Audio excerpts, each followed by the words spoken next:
Cleveland has always been a city where tension and hope live side by side, but this week feels different.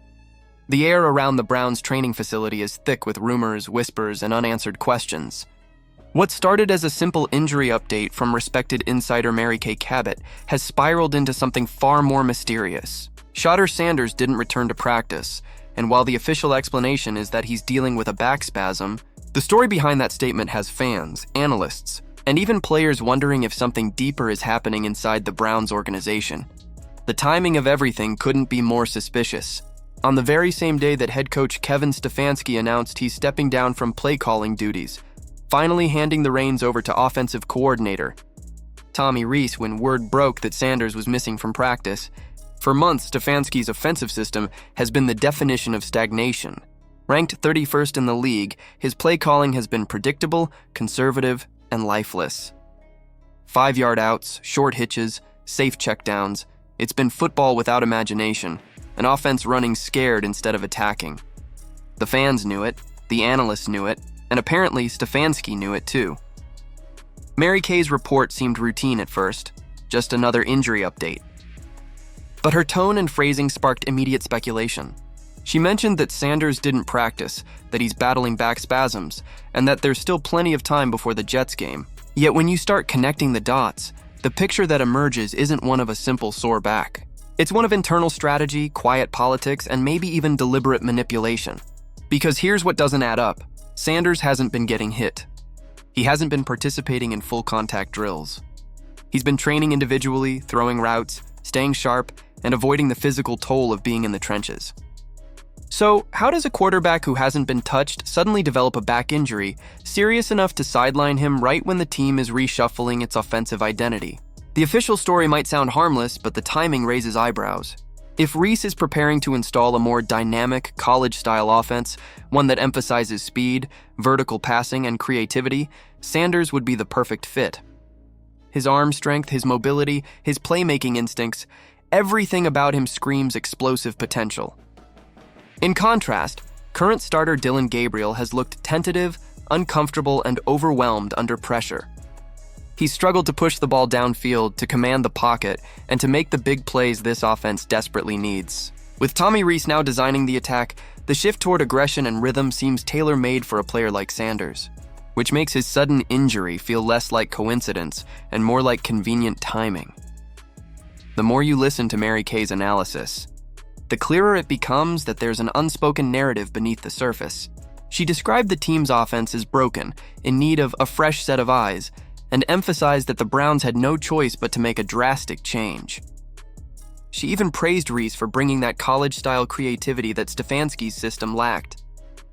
But she also repeated, more than once, that Sanders isn't ready yet, that his back needs rest, and that Bailey Zappa, the more experienced backup, could easily fill in for another week if needed.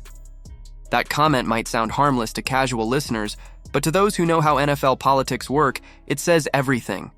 It's not about health. It's about control. Bailey Zappi is safe. He's predictable. He's not a threat to the starter, and he doesn't challenge the hierarchy of the team. Sanders, on the other hand, is electric, raw, confident, and backed by the kind of spotlight that makes headlines. His very presence forces conversations about the future. And that's exactly what this coaching staff might not be ready for. Because putting Sanders on the field means acknowledging that their entire offensive plan, from scheme to personnel, needs to evolve.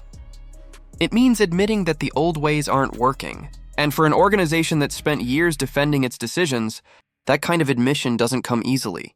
During her report, Mary Kay casually mentioned that Sanders had been in touch with his father. Deion Sanders, during the bye week, getting treatment, staying mentally prepared and keeping his body in shape. We saw him streaming on Twitch, energetic, joking with fans, looking anything but injured. It's not hard to wonder whether this back spasm is being used as a convenient excuse to keep him out of team drills while the new offensive system takes shape. It's a common move in the NFL, hold a promising player back under the guise of precaution until the coaches feel ready, or until the politics play out. Still, it's impossible to ignore how strategic this all feels. Rees's offense thrives on confidence and quick decision-making. Sanders fits that mold perfectly. He was built for tempo systems, for reading defenses on the fly, for attacking every inch of the field. That's how he played at Colorado, under the high-octane energy of Coach Prime's offense. Meanwhile, Gabriel has thrived only in structure, in predictable, rehearsed plays that limit improvisation.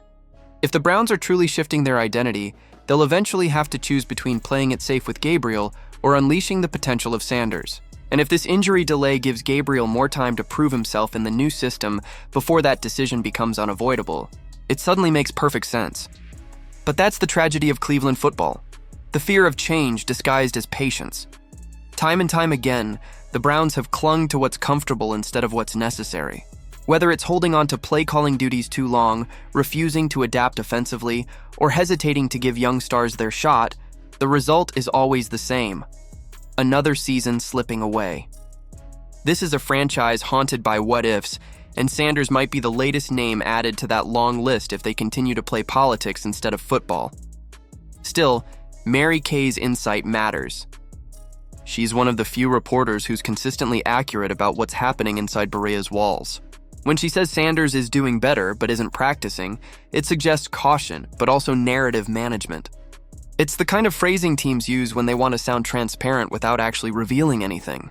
And it tells us that the Browns are walking a delicate line between honesty and optics. They want the fan base to believe Sanders is part of the long-term plan while quietly ensuring that he doesn't disrupt the short-term stability of their struggling starter.